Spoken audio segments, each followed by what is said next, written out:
ఈరోజు ఈ మాట మనలో ఎవరికైనా వర్తిస్తుందేమో. బయటికి నువ్వు చాలా చక్కగా, నీట్గా, అందంగా, నాజూగ్గా, ఆత్మీయంగా, ఆకర్షణీయంగా,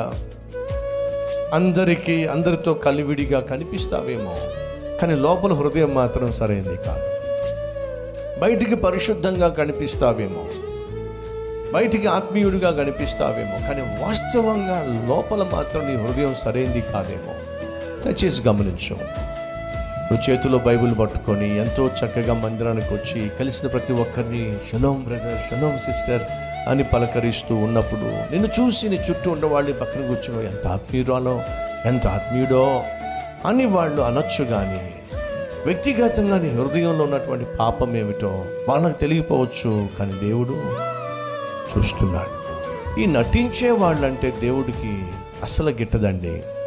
వేషధారులు అంటే వేషం ధరించిన వాళ్ళు, భక్తునిగా వేషం ధరించటం, పరిశుద్ధులుగా వేషం ధరించటం, ఆత్మీయులుగా వేషం ధరించటం, ఆత్మీయంగా మాట్లాడే ప్రయత్నం చేయడం, నలుగురు మధ్య చాలా మంచి వ్యక్తిగా, చాలా ఆత్మీయురాలుగా కనిపించే వాళ్ళు చూస్తే దేవుడికి చాలా కోపం వస్తుంది.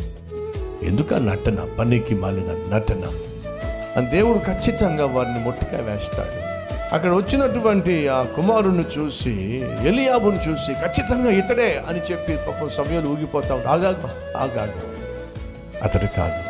పై రూపాన్ని చూస్తున్నావు, నేను హృదయాన్ని చూసే దేవుడిని.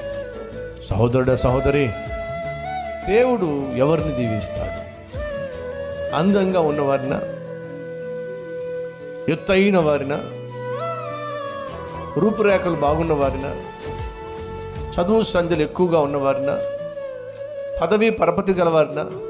లేదండి. మరి హృదయము బాగున్న వారిని దేవుడు దీవిస్తాడు.